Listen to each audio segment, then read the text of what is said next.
Hello, today on the bench we have this Makita charger. It's a DC18RC, which of course is there to charge those Makita batteries, the 18 volts that we find in so many tools. Let's see what's wrong with this one. Now it's plugged. What is wrong? We already see that this light should be flashing. That's the way that those chargers go. And as you can see, there is nothing. So we will have to open it and understand what's going on inside and why it seems to not be working.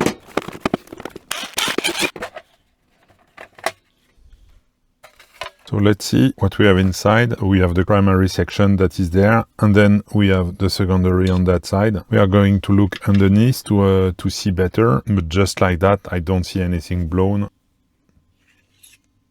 To go further, you have to remove that and that screw.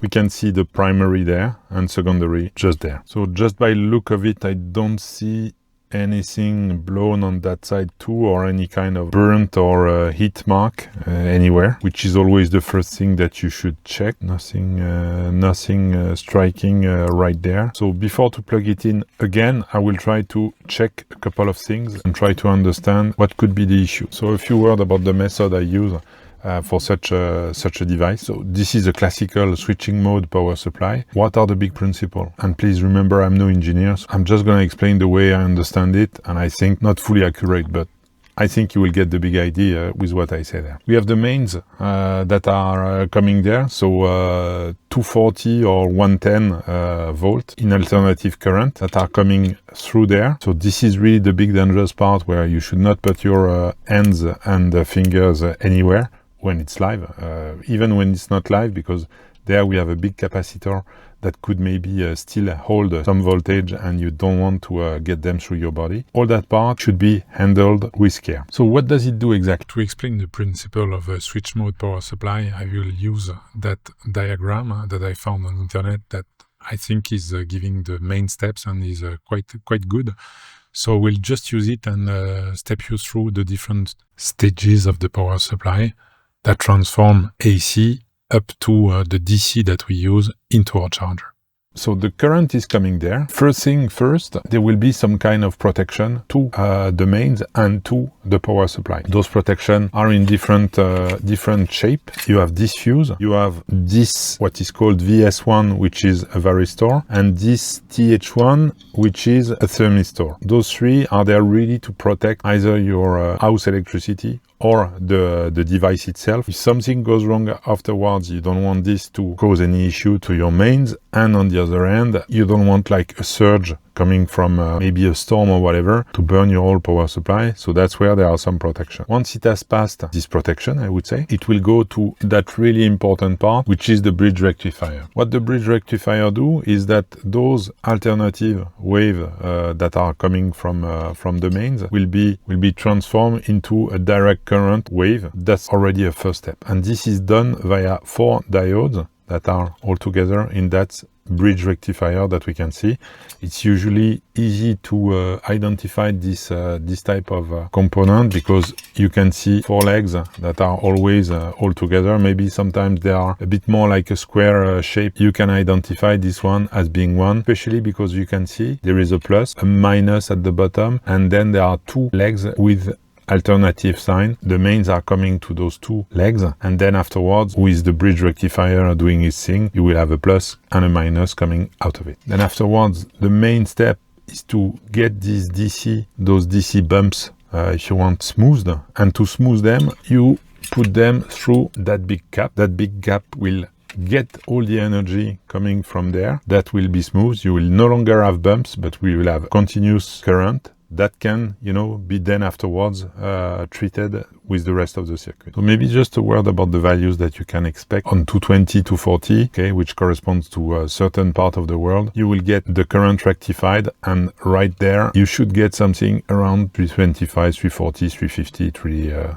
in those range. You can look up how this is done and the calculation that brings to that, but I just give you those values because this is the value that you should look for. If you are more in 110 volt, then this is where you should get something like 175 that will go to the rest of the circuit. Let's continue with next step. Our current is now constant, but needs to be again transformed. So this little chip will control the MOSFET, get the energy out of this one, get the electricity, and will turn this high voltage on and off like 100,000 times per second. This high frequency signal will go then into the transformer. Because it's pulsing so fast, we can have this smaller transformer that will really step down the voltage from 325 down to a safe 18 or 20 volt. And this is really the separation between the two, between the dangerous part and the less dangerous part on the other side. You have feedback from one to the other via an optocoupler that you can see on the bottom that is there.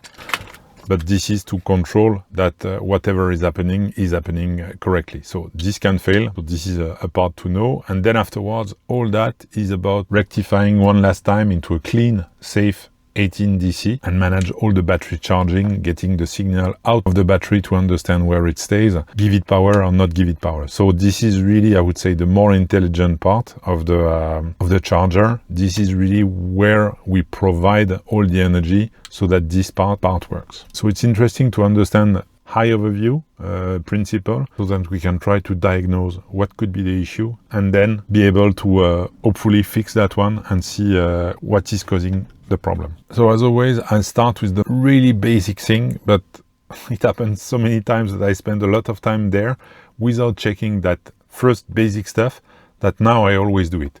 And this basic stuff is to check whether or not the leads, the main leads, are really coming to the board. So to do so, you just take your multimeter in continuity mode, put one probe on one end, and this one, yeah, you can see it's making contact.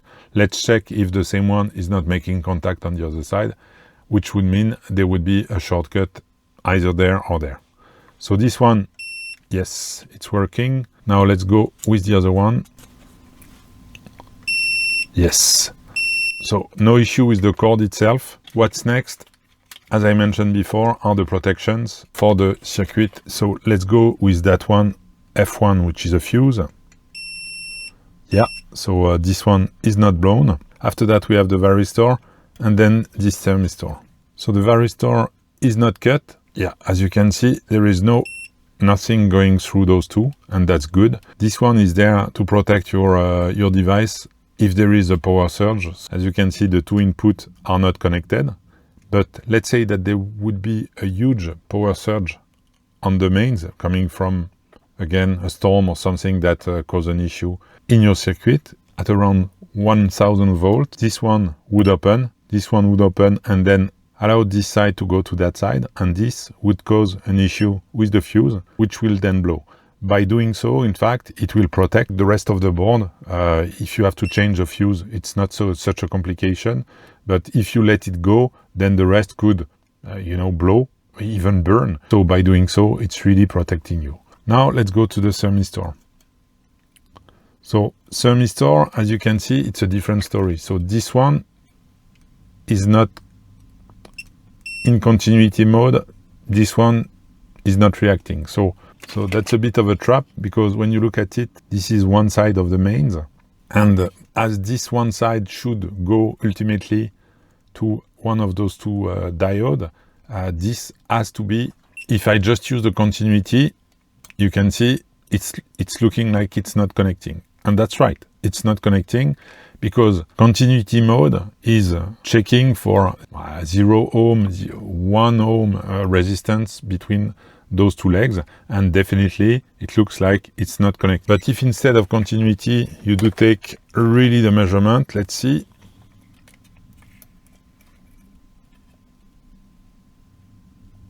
See, we've got 7 ohms. So those 7 ohms, what will they be used for? When you plug the current and everything is working, you remember that big cap there? If there is no limit, everything will rush through the cap, and there would be no control about what's going on in terms of speed and temperature of that.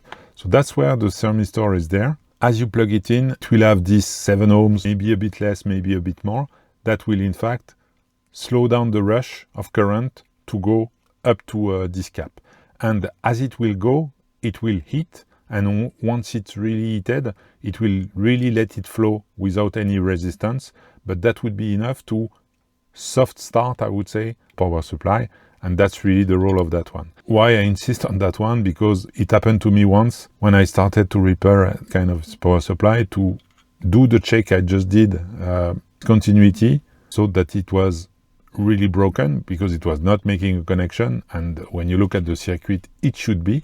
So I strapped it, or, you know, even replaced it or whatever, before I understood that its role was really the one I described. So if this is not making continuity, that's normal. Check with your multimeter in resistance mode so that you can really see if it's gone or not. Again, if it's something like 10 ohms or a bit less, that's okay.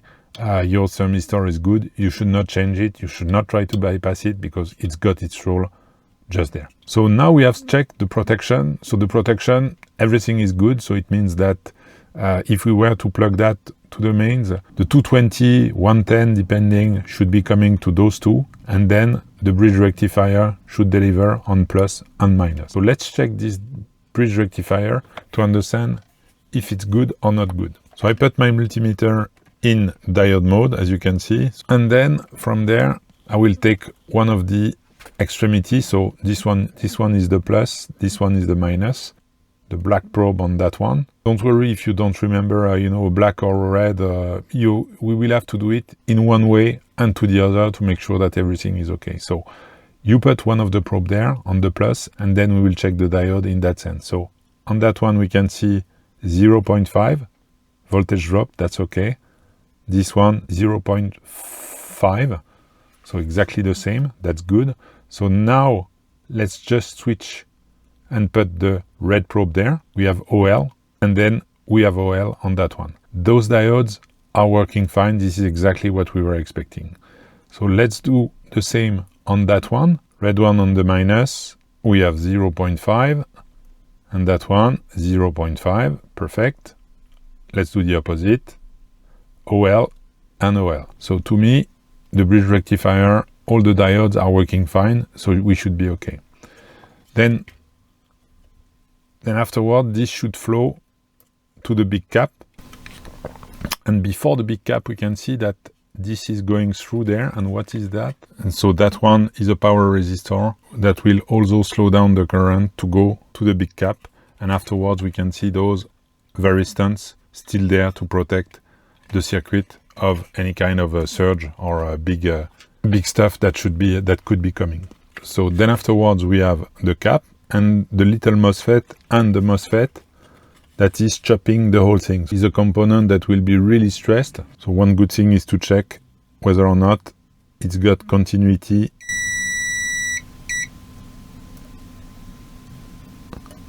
between any of those legs. It should not have,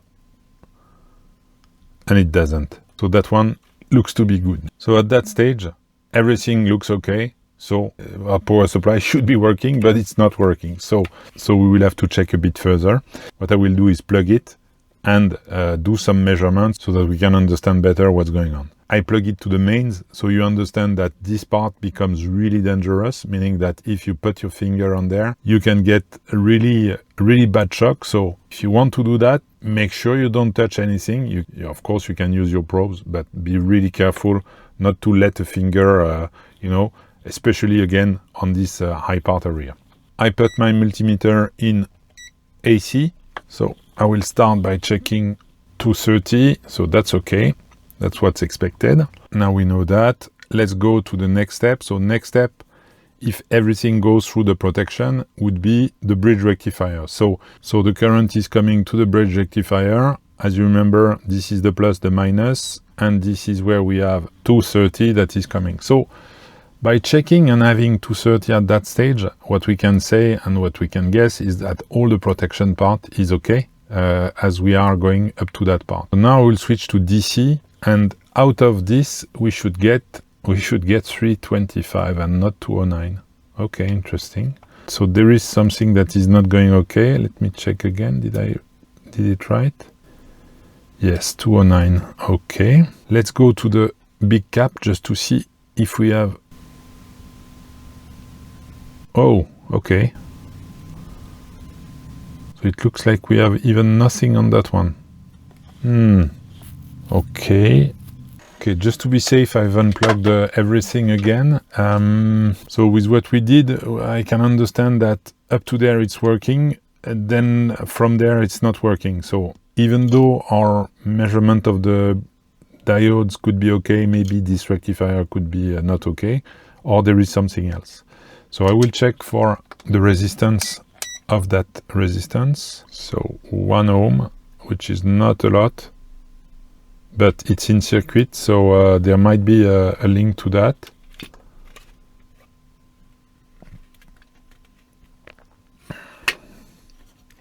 Doesn't look bad. I mean, there is no burnt mark or whatever. Oh yes, but when I look at it, let me check if you can see that. When I look at that leg, to be precise, really tiny gap, it looks like it's not properly soldered. Maybe you can see a bit better there. So dry joint or a cracked one. Yeah, we can see that definitely this is not connecting well. Okay, so would that be that easy? You know what, let's check. Yeah, you can see that connectivity is not, when I don't push the leg. If I push the leg, yes, it's connecting. If I just put my probe there, it's not. I think you can see that there is this gap there. So hey, maybe we have that would make sense. The AC is coming there, it's getting DC out, and then afterwards not really flying to there because of that one, making contact, making not contact or something. Let's go and reflow that solder and see if that's good enough. So I'm gonna put a bit of flux and some fresh solder on top.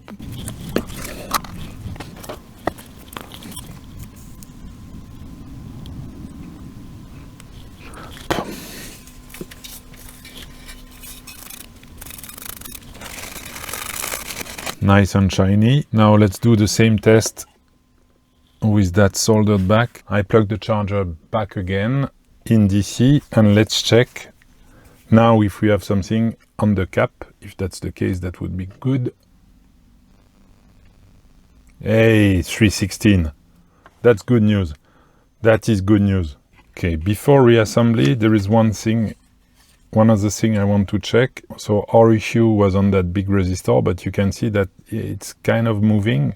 And I can understand that with time, if somebody, don't really care about the charger itself and bangs it there and there, you see it's really moving. And I guess at some stage it creates some strains on those leads. And this is what led to the issue. So Makita did put a bit of glue there, but I think it was just a bit and not enough. So I will complement it with a bit more glue, so it will move less and cause less stress on those legs. Let's do that before reassembly.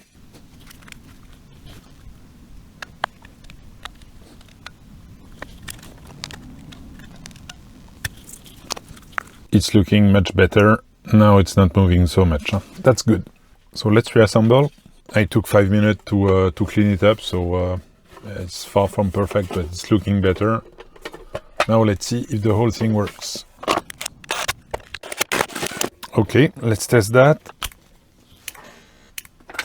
Hey, you see, it's blinking, so that's a good sign. Now let's test with the battery. One eternity later. Okay, so my battery is now charged. Battery charging went okay. Everything is fine. We have that fix. Even if this fix was an easy one, I think it was interesting to share it with you, especially to show you the steps which can help to get to the resolution. It's not so much about the dry soldering joint that was so interesting, but more how we could pinpoint the component that was causing the issue. This time it was a dry joint. Maybe next time it's going to be a dead resistor or something like that. And, following those steps, I think we can at least understand what is failing and where we should look for. So I hope you enjoyed this video. I hope you've learned something. If you did, please leave a like. If you haven't subscribed, you should do it right now. And thank you very much for watching this video. See you soon in the next one. Bye.